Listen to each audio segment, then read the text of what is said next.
नमस्कार विद्यार्थी मित्रांनो, ज्ञानदीप अकॅडमीच्या युट्यूब चॅनलवर आपल्या सर्वांचं सहर्ष स्वागत आहे. कारण आपण आज ज्ञानदीप अकॅडमीमध्ये काही माजी विद्यार्थी ज्यांचं इंडियन आर्मीमध्ये सिलेक्शन झालेलं आहे, सिलेक्शन होऊन त्यांची ट्रेनिंग पूर्ण झालेली आहे, ट्रेनिंग पूर्ण करून ते विद्यार्थी आपल्या शिक्षकांना, अकॅडमीतील विद्यार्थ्यांना, बाकीच्या स्टाफला भेटण्यासाठी मुद्दाम ते वेळ काढून आलेले आहेत. आणि आपल्याला अकॅडमीकडून जे भेटलेलं आहे, जे मिळालेलं आहे ते म्हणजे त्याच्यात ते खूप समाधानी आहेत. तर सगळ्यात महत्त्वाचा मुद्दा म्हणजे की आज ज्यावेळेस इथून विद्यार्थी भरती झाले किंवा भरती होण्याचा अगोदरचा काळ, ह्या काही ज्या म्हणजे गोष्टी आहेत किंवा याच्यात जे काही त्यांच्यासोबत त्यांना जे आलेले अनुभव आहेत ते अनुभव आपण त्यांच्या तोंडून ऐकूया. तर काय नाव तुझं? माझं नाव ढोरमारे दत्तात्रय. ढोरमारे दत्तात्रय. ढोरमारे आपलं गाव कुठलं? गाव माजलगाव. माजलगाव येथील गोविंदपूर या गावचा आहे तो, माजलगाव तालुक्यातील. तर किती दिवस तुमचा ट्रेनिंगचा काळ चालला? ट्रेनिंग 7 महिन्याचं 31 हप्त्याची ट्रेनिंग होती. 31 आठवड्यांची ट्रेनिंग होती आणि त्या 31 आठवड्यांच्या ट्रेनिंग मध्ये यांचं म्हणजे प्रशिक्षण पूर्ण झालेलं आहे. सेंटर कुठलं होतं तुमचं? Centre Maratha centre Belgaum, Karnataka. Maratha infantry Belgaum हे सगळ्यांनाच माहित आहे. आणि सगळ्यात महत्वाची गोष्ट म्हणजे बेळगावचं सेंटर म्हणजे आपल्याकडं सर्वात एक चांगलं टॉपचं आणि थोडस कठीण परंतु एकदम सिस्टमॅटिक आणि शिस्तीत चालणारं सेंटर जर असेल कुठलं तर ते आपल्या भारत देशामध्ये बेळगाव हे सेंटर नावाजलेलं आहे. आणि अशा ठिकाणी आमच्या या ज्ञानदीप अकॅडमीच्या विद्यार्थ्याचं म्हणजे दीक्षांत समारोह सोहळा नेमकाच पार पडला. किती तारखेला तुमचा शपथविधी झाला? आमची शपथविधी 3 तारखेला, 3 डिसेंबर रोजी यांचं शपथविधी झालेली आहे. आणि खरा असली सैनिक म्हणून 3 तारखेला हा बाहेर पडला आहे. तर मला काय म्हणायचंय की ज्या वेळेस तुम्ही ज्ञानदीप अकॅडमी मध्ये होता त्यावेळेसचे काही दिवस, काही आठवणी कशा सांगाल तुम्ही तुमच्या शब्दात? सांगायचं म्हणजे ज्ञानदीप अकॅडमी मी 1.5 वर्ष बी नाही, 13-14 महिन्यापर्यंत राहिलेलो. 14 महिन्यात फायनली फायनल सिलेक्शन झालं. वर्षाच्या अगोदर पेपर क्वालिफाय होतो मी. 14 महिन्यात किंवा 13 महिन्यात तुम्हाला किती भरतीचे चान्स दिले? मी एक पोलीसची भरती दिलेली, त्याच्यात एक पोलीसची भरती दिलेली, त्यामध्ये काही सिलेक्शन झालं नाही. मग दुसरी भरती, दुसरी आर्मीची होती, त्याच्यात सिलेक्शन झालं आणि आर्मीच्या भरतीमध्ये सिलेक्शन झालं. बर, तर ह्या 13 महिन्याच्या कालावधीतील काही आठवणी वगैरे सांगायचा प्रयत्न? आठवणी भरपूर आठवणी. नवीन आलतो, नवीन होतो, स्वभाव थोडा तापट होता, पण सरांनी सांभाळून घेतलं. ऍडमिशन घेताना मी वडिलांना सांगितलं स्वभाव रागीट आहे. आलो 2-3 दिवस झाले त्यावेळेस भांडणं केली. मारते सर, बाहेरचे बाहेर पोरं चांगली त्यांनी तिकडेच मिटवली. बरं, आलो पोरं सगळे दोस्त कंपनी सगळे सोबत चांगली भेटलेली, अभ्यास करून घ्यायची. ओके. लेखी रविवारची आठवड होती, त्यामुळे प्रगती होत. शिक्षक लोक बी सगळे चांगले होते. म्हणजे प्रत्येक आठवड्याला लेखी परीक्षा ज्ञानदीप अकॅडमी मध्ये असतेच असते. त्यामुळं ढोरमारेचं असं म्हणणं आहे की ह्या दैनंदिन लेखी परीक्षा घेत राहिल्यामुळं आमच्यातली प्रगती आम्हाला समजत होती आणि त्या पद्धतीने इथं करून पण घेतलं जात होतं. तर त्यानं दुसरा एक किस्सा महत्वाचा सांगितला. आलो आणि 4 दिवसातच एका कुठल्या तरी एका म्हणजे विद्यार्थ्यासोबत त्याची आणि माझी थोडीशी भांडणं झाली. परंतु मित्रांनो हे चालायचंच. कारण का की आपण ग्रामीण भागातून आलेलो असतो, त्यामुळं आपल्याला कसं राहायचं, काय करायचं ह्या गोष्टीची माहिती पण नसते. आणि क्षुल्लक कारणावरून हे माझंच आहे, हे तुझंच आहे, असे थोडेफार क्रॉसिंग वगैरे होत राहतात. परंतु याच्यामधूनच काही गोष्टी शिकण्यासारख्या पण असतात.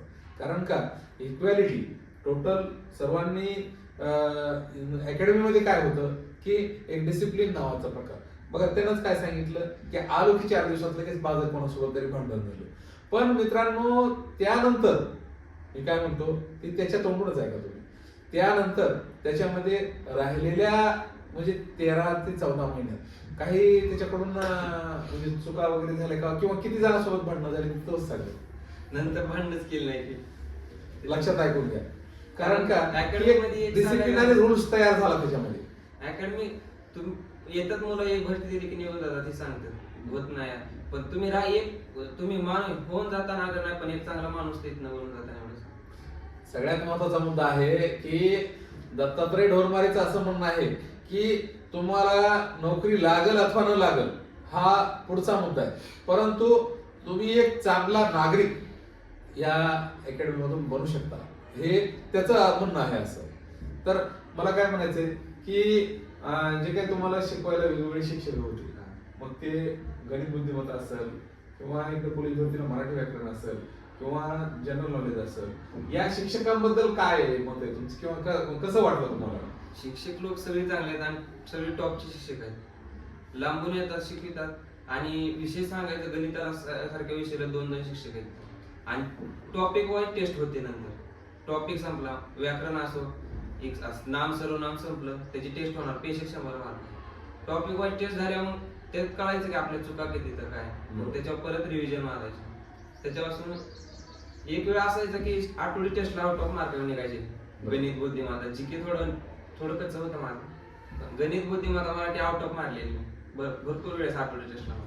बघा, कारण का की विद्यार्थ्यांचं म्हणणं असं आहे की इथं आपल्याकडे काय करतात, टॉपिक झाला तरी त्या टॉपिकवर टेस्ट होते आणि साप्ताहिक टेस्ट वेगळीच असते.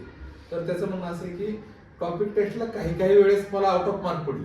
म्हणजे सांगायचं तात्पर्य एक आहे की तुम्हाला शिकवलेला भाग असतो आणि त्या शिकवलेल्या भागावरच परीक्षा असते. मग याला महत्वाचा फायदा काय होतो की एकदा परीक्षा झाली की ते प्रश्न परत चुकत नाही, त्यामुळं त्याचा पण त्याला खूप फायदा झाला असं त्याचं म्हणणं आहे. तर शिकवण्याची जी पद्धत आहे त्यांच्या शिक्षकांची, ती प्रत्येक एखादी गोष्ट जर नाही समजली तर परत सांगणे वगैरे असं, त्यांच्याबद्दल काही तुमचं काय म्हणणं? जसं मुलांना समजत तसं त्या पद्धतीने सांगते.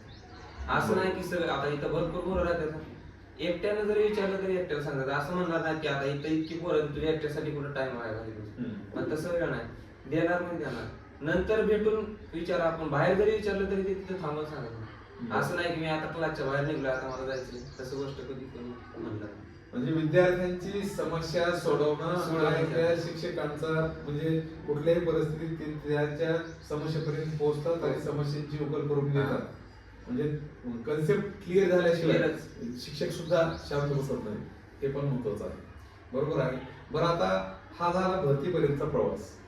ज्या वेळेस तुम्ही भरती झाला तर तुमच्या भरती झाल्यानंतरचे काही अनुभव जे असतील किंवा जनरल लाईफ मधले, आणि आता तुम्ही एक शासकीय कर्मचारी आहात, गव्हर्नमेंटचे सर्वंट आहात, यामधला जो काय म्हणजे हे आहे तर तफावत किंवा ते यांच्यातील फरक तुम्ही कसा स्पष्ट कराल?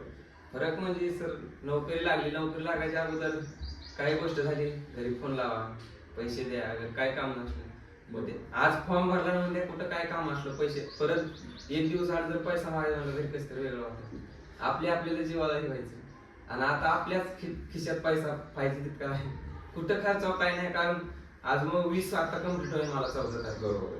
अजून म्हणजे मी दुसऱ्या कोणाला नादात नाही अजून. बरोबर. गुडबुद्धी असताना माझं सिलेक्शन झालं. आणि शेवटपर्यंत सगळ्यात महत्वाची गोष्ट आहे, कुठलंही शेवटपर्यंत निर्व्यसनी राहायचं. निर्व्यसनी राहणं हेच आपल्यासाठी सर्वात मोठं हे आहे. कारण का की आताच म्हणजे ढोरमारेचं म्हणणं असं आहे की साधे फॉर्म जरी भरला तर त्या फॉर्म भरलेल्या चलनासाठी सुद्धा पैसे घरी मागायची लाज वाटायची. कारण कसं, आता 18-19 वर्ष झालेले असतात आणि आपण काही लहान नाहीत, सारखं घरच्यांकडे मला पैसे पाहिजे, 1000 रुपये टाका, 1500 रुपये टाका, 2000 रुपये टाका. मग ते घरचे विचारणार, अरे कुठं खर्चिले, पैसेच नाहीत आजजवळ. या सगळ्या कटकटीतून किंवा या सगळ्या संकटातून आज आम्ही बाहेर पडलो आहोत असं त्याचं म्हणणं आहे. कारण का आज आमच्याच खिशात पैसे, एवढे पैसे की आम्हाला पाहिजे तेवढा त्याच्यापेक्षा जास्त पैसा आमच्याच जवळ असतो. त्यामुळं नक्कीच आम्हाला एक आर्थिक संकटातून तरी आम्ही निघलेलो आहोत. आणि दुसरी महत्वाची गोष्ट राहिला प्रश्न तो म्हणजे ह्याचा की बाबा आताच त्याला सांगितलं माझं 20 वर्ष वय आहे, आणखी मला कुठलंही व्यसन नाही. आणि मित्रांनो, मला सर्वांना एकच सांगायचं आहे, जो माणूस निर्व्यसनी असतो त्याला चांगलं जगायला जास्त पैसा लागत नाही किंवा खर्च पण जास्त येत नाही. त्यासाठी तुम्ही स्वतःवर खर्च वाटेल तेवढा करा, परंतु म्हणजे व्यसनाच्या आहारी जाऊ नका. तर मला काय म्हणायचंय, आता तुम्ही ज्यावेळेस भरती झाला, भरती होऊन ट्रेनिंग संपवून घरी आला, त्यावेळेस तुमच्याकडे बघण्याचा समाजाचा दृष्टिकोन कसा होता? समाजाचा दृष्टिकोन वेगळा होता. भरती व्हायच्या अगोदर आपण गावात येत काय झालं का नाही खाली वरील विचारायचे. भरपूर दिवस झाले आता असतात आपल्या इथं चिंतक. आपलं गपचिप जायचं, खाली मान घालून यायचं, लागल्यावर तीच गावाचं नाव केलं म्हणायचं. बरोबर, असं म्हणायचं. आणि तीच लागायच्या अगोदर त्यांचं म्हणायचे हे खेचून माणसाला मागे खेचायचे जास्त प्रयत्न करतात कोणत्या गोष्टी. बरोबर. लागल्यानंतर तीच माणसं पुढे येऊन पुन्हा तीच सन्मान करतात आपला. म्हणजे थोडक्यात असं सांगायचंय की मान सन्मान जर कमवायचा असेल तर आपल्याला आपण ज्या ध्येयाच्या पाठलागाच्या पाठीमागे आहोत किंवा जे आपण यशाच्या पाठीमागे आहोत, ते यश ज्यावेळेस तुम्ही अचीव करता त्यावेळेस प्रत्येक व्यक्ती तुम्हाला मानानं सन्मानानं वागणूक देत असतो, तुमच्याशी बिलगत असतो, तुमच्याशी काही विचार विनिमय गप्पा गोष्टी करत असतो. त्यासाठी मित्रांनो, माझं सर्वांना एकच सांगणं आहे की तुम्ही काही झालं तरी हरकत नाही, परंतु कुठल्या ना कुठल्या तरी गव्हर्नमेंट जॉबचा विचार करा आणि गव्हर्नमेंट जॉबचा विचार करून तो शेवटच्या क्षणापर्यंत त्याचा पाठलाग करत राहा. यश हे तुम्हाला मिळणारच आहे. जो मेहनत करेल तोच यशस्वी होईल. तुम्ही म्हणता सर आम्ही तर प्रत्येक जण मेहनत करतो, सगळं करतो. अरे पण मेहनत करता परंतु कुठंतरी मध्येच थांबता, पठारावस्था येते.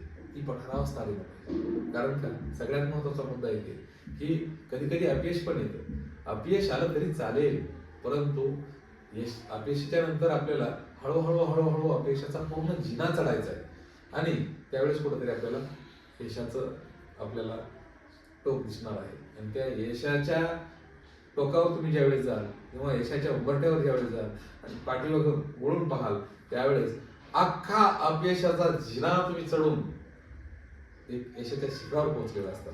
त्याच पद्धतीनं आमचे हे तीनही विद्यार्थी सक्सेसफुल झालेले आहेत. दोघं जणांची ट्रेनिंग झालेली आहे आणि एक जण आहे तो आता ट्रेनिंगला रुजू होतोय. तर आपल्यासोबत दत्ता ढोरमारे व आदित्य बनसोडे यांनी दिलखुलास गप्पा मारल्या, त्यांचे अनुभव शेअर केले, त्यांनी त्यांच्या म्हणजे इथलच्या काही आठवणींना उजाळा दिला आणि त्याबद्दल आम्हाला पण खूप चांगलं वाटलं. असेच विद्यार्थी आले तर शिक्षकांना सुद्धा आणखी पुढं काम करण्याचं म्हणजे आणखी विद्यार्थ्यांना जास्तीत जास्त ज्ञान देऊन त्यांना त्यांच्या क्षितिजापर्यंत पोहोचवण्यासाठी त्यांच्यात पण एक वेगळी ऊर्जा निर्माण होते. आणि म्हणूनच असे विद्यार्थी अधूनमधून आले तर आम्हालाही चांगलं वाटतं. जय हिंद, जय महाराष्ट्र.